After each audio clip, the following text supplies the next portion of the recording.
Study IQ IAS, अब तैयारी हुई अफोर्डेबल। फ्रेंड्स, क्या आपको पता है इंडिया में लैंड प्राइसेस इतने हाई क्यों हैं? कहीं ना कहीं outdated loss, poor implementation of policies और मनचाहा प्राइस जो लैंड माफियाज चार्ज करते हैं, ये इसके पीछे की एक बहुत बड़ी वजह है।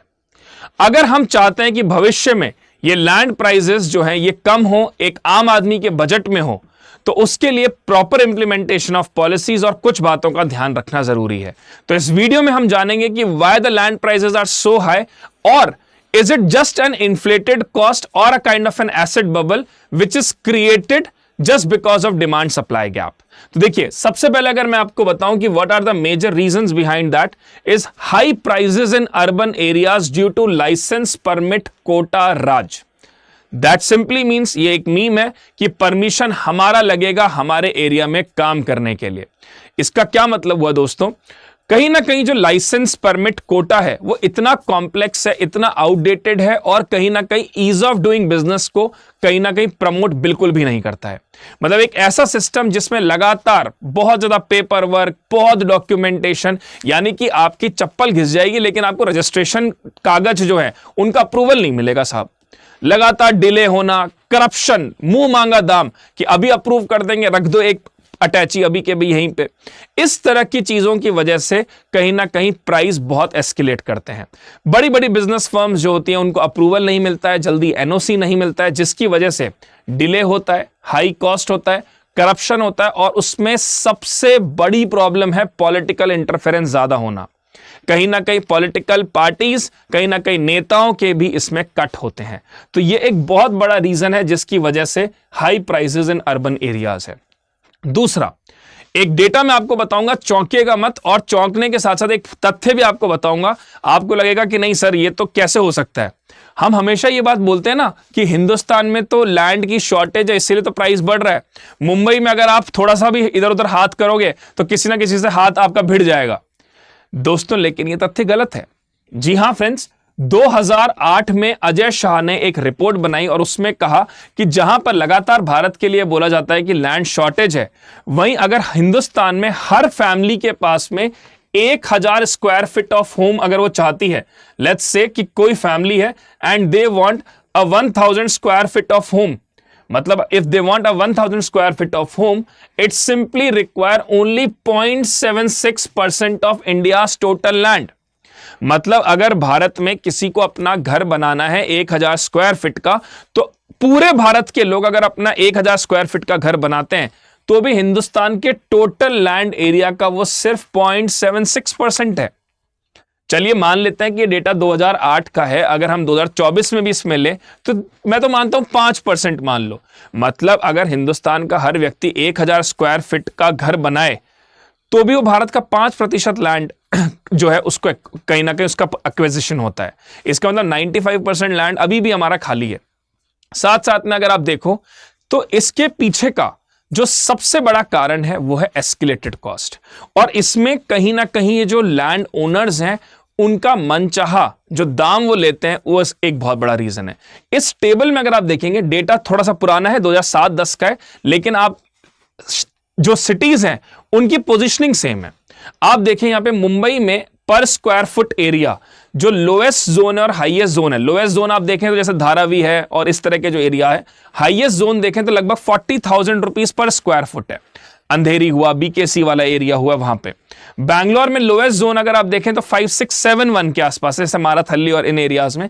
लेकिन अगर आप हाईएस्ट जोन देखें जैसे आपका इंदिरापुरम है या आपका बाकी का जो एरियाज हैं, वहां पर ये लगभग 11,000 के आसपास पहुंचता है। दिल्ली में अगर आप देखें तो लोएस्ट एरिया 3709 और हाईएस्ट एरिया साउथ दिल्ली में ये लगभग 13,000 के आसपास है। लेकिन अगर आप बाकी शहरों को देखें, फरीदाबाद, जयपुर, अहमदाबाद, तो ये प्राइसेस बहुत कम है। उसके पीछे का सबसे बड़ा कारण बताऊं क्या है? उसके पीछे का सबसे बड़ा कारण है मानसिकता। कहीं ना कहीं जब गुड़गांव में मैं जॉब करने आया, या मेरे फ्रेंड्स यहां जॉब करने आए, या जो मेरे बाकी फैमिली मेंबर्स यहां जॉब करने आए, तो कहीं ना कहीं यहां के जो लैंड ओनर्स था उनका ये माइंडसेट था कि इनकी तनख्वाह तो 1 लाख रुपए से ज्यादा होगी ही होगी। तो रेंट लो इनसे 50,000, 60,000, 70,000। लेकिन मुझे दोस्त एक बात बताओ, क्या गुड़गांव में जितने भी लोग आते हैं उन सबकी तनख्वाह 1 लाख रुपए से ऊपर होती है? तो आप ये सोचिए कि जो लोअर मिडिल क्लास है या जो काफी गरीब क्लास है, वो तो गुड़गांव में रेंट पर रहना ही उनके लिए बहुत मुश्किल है। और जब अगर वो रहेंगी तो वो ऐसे एरियाज में रहेंगी जिनको स्लम घोषित कर दिया जाएगा और उनको क्लीनलीनेस के नाम पे वहां से हटाया जाएगा। तो कहीं ना कहीं ये जो जबरदस्ती का प्राइस इंक्रीज होता है, इसके पीछे का एक सिंपल सा रीजन है माइंडसेट। और ये माइंडसेट इतना ज्यादा डिस्टर्बिंग है जिसकी वजह से आम आदमी बड़े शहरों में अगर नौकरी करने जाता भी है तो वापस अपने घर आ जाता है, क्योंकि वहां पे वो अफोर्ड ही नहीं कर पाता उन बड़े शहरों को। तो ये जो प्रॉब्लम है, the problem lies here because of unnecessary increase in price, unnecessary an asset bubble is created. और अगर आप इस तरफ देखें तो ना ही देखें तो बेहतर है। अगर हम ओवरऑल बात करें पर एकड़ ऑफ लैंड, तो बातें साफ करोड़ों में जा चुकी हैं। तो आप ओवरऑल देखिए, the difference is huge in comparison to these 4-5 big cities and the other tier 2 cities of India। इसके अलावा अगर मैं बात करूं इंटरनेशनल कंपैरिजन, देखो अब यहां पर एक बहुत अच्छी मीम है, देख रहा है विनोद? क्या है ये मीम? हमारे दिमाग में एक चीज है कि यूएस में तो रहना बहुत मुश्किल है, यूएस में तो बहुत एक्सपेंसिव है, यूएस तो ठीक है, मान लेते हैं आपकी बात। फिर आप ये कहोगे कि एग्रीकल्चरल लैंड तो यूरोपियन कंट्रीज में और ज्यादा महंगा होगा। लेकिन दोस्त, ये तो उल्टी बात है। उल्टी बात कैसे है? अगर मैं आपको ओवरऑल बताऊं, 2000 में, साल 2000 की अगर मैं आपको बात बताऊं, तो यूएस में जो कंस्ट्रक्शन कॉस्ट है फॉर अर्बन होम्स वो लगभग 1.46 टू 4.06 के आसपास है। चलो मैं मान लेता हूं 2023-24 के हिसाब से ये थोड़ी ज्यादा हो सकती है। अब आप भारत में देखिए, भारत में जो रेंज है वो 2.4 टू 39.7 है प्राइम जोन्स में। जैसे आपका मैंने बताया अंधेरी है, बीकेसी है, या आपका बैंगलोर में कोरमंगला एरिया है, यहां पर ये प्राइम जोन में लगभग 39.7 है। और जो इंडिया के लेस डिजायरेबल जोन्स हैं वहां पर भी 1.21 टू 5.67 है। तो कहीं ना कहीं एग्रीकल्चरल लैंड की भी अगर मैं बात करूं तो प्राइजेस जो हैं भारत में 5 लाख से 6 मिलियन पर एकड़ के आसपास हैं। ये तो पुराने डेटा है, नए डेटा के हिसाब से तो ये बहुत ज्यादा बढ़ चुका है। और यूरोपियन कंट्रीज में कहीं ना कहीं ये बहुत कम है। तो इवन करेंसी कन्वर्जन भी आप कर लोगे तो भी भारत में लैंड की प्राइस कंपैरेटिवली ज्यादा है। इसीलिए भारत के बहुत सारे शहर विश्व के टॉप 10 शहरों में महंगाई की वजह से नंबर ऊपर है उनका। उसके साथ साथ अगर मैं आपको बताऊं, रेस्ट्रिक्टेड अर्बन एरिया डेवलपमेंट, ये एक बहुत बड़ा रीजन है।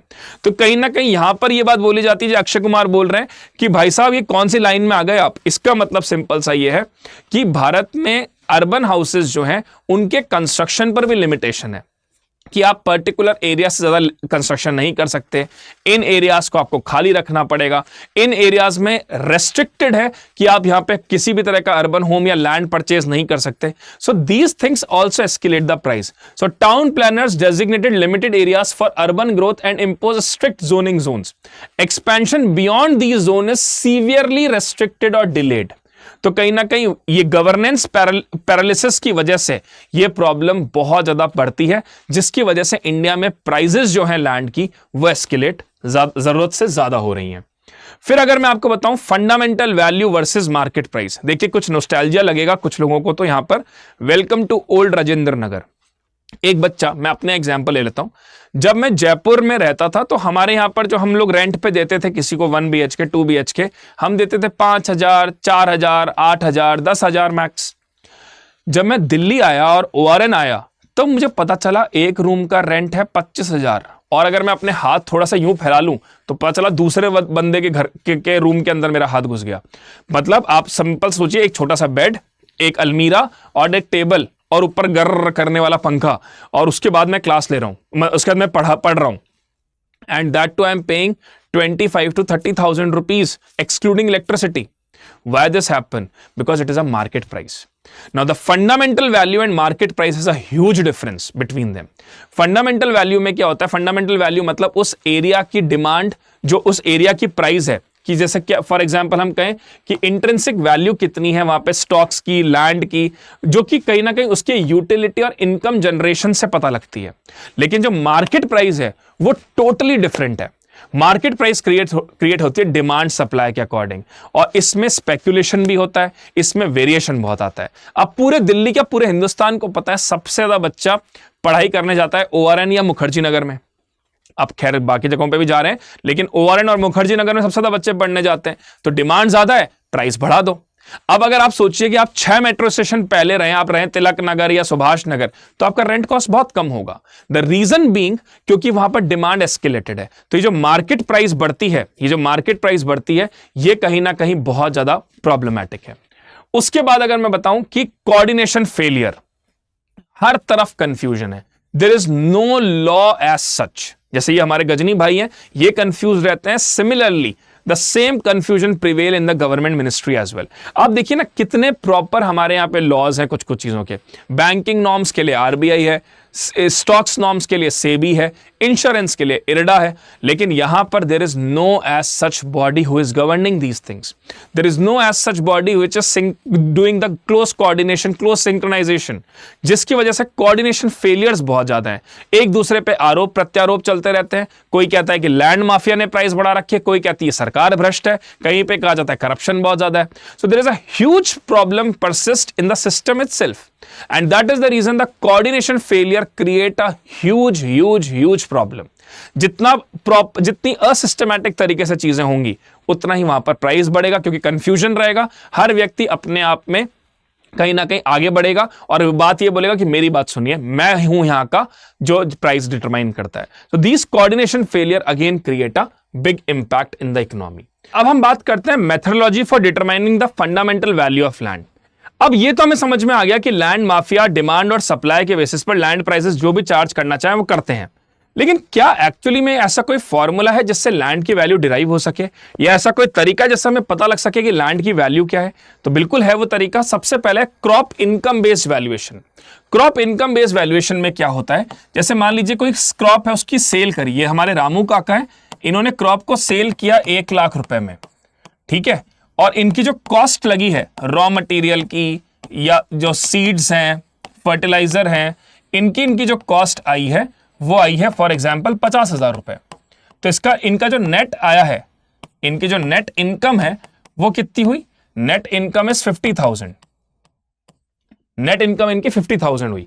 तो अगर हमने 10 साल की पूरी वैल्यू निकाली तो वो पूरी वैल्यू आएगी 50,000 into 10, that means 5 lakh rupees इस पूरे लैंड की वैल्यू है, जो कि इस समय के थ्रू डिराइव हुई है।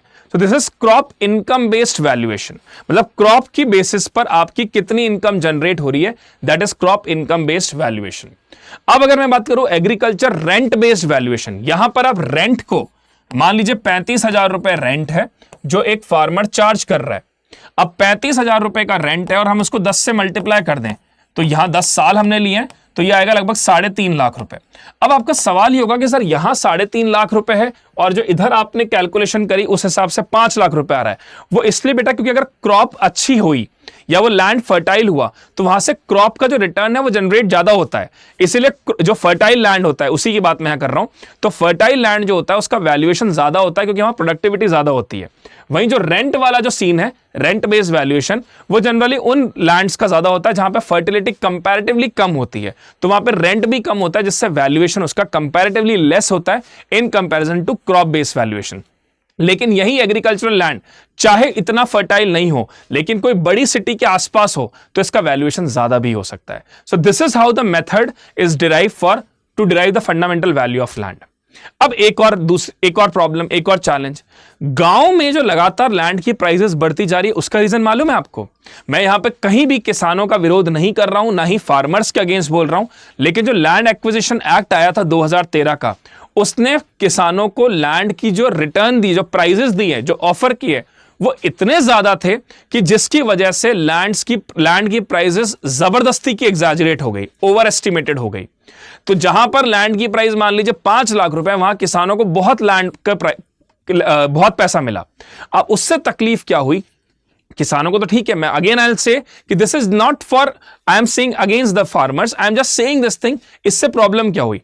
अब जब वही लैंड जो 5 लाख था, उसकी लैंड की प्राइस 15 लाख 20 लाख रुपए हो गई, तो क्या हुआ उससे?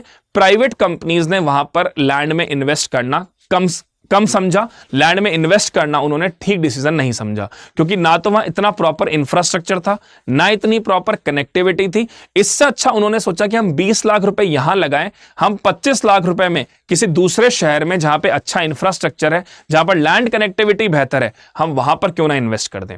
तो इससे ओवरऑल इंप्रूवमेंट क्या होता है कि जो अर्बन एरियाज थे वहां पर लगातार प्राइस बढ़ती गई, और गांव के जो कुछ कुछ एरियाज थे वहां तो प्राइस बढ़ी जो कि शहरों के नजदीक थे, लेकिन जो बाकी गांव हैं, जो दूर दराज के गांव थे, वो आज भी वैसे के वैसे ही हैं। तो वन टाइम बेनिफिट तो मिल गया लैंड एक्विजिशन एक्ट से, लेकिन लगातार जो अर्निंग होनी चाहिए थी वो वहां रुक गई।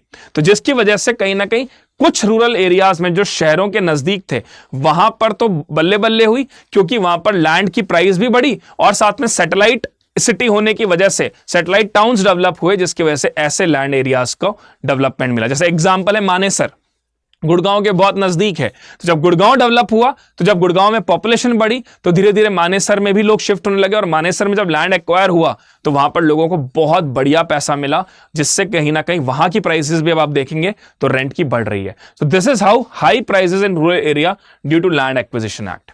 अब बात ये करते हैं कि इकोनॉमिक एंड सोशल इंप्लीकेशन। यहां पर जो अजय देवगन कह रहे हैं कुछ नहीं बदला, अभी भी सब कुछ वैसा का वैसा ही है, तो ये बात बिल्कुल सही है। अगर आप ओवरऑल देखो तो कहीं ना कहीं हमारे यहां पर लैंड पॉलिसीज इतनी खराब है, इतनी आउटडेटेड है, इतने पुराने लॉज हैं कि जिसकी वजह से हमने बहुत बड़ी इकोनॉमिक अपॉर्चुनिटीज मिस कर दी।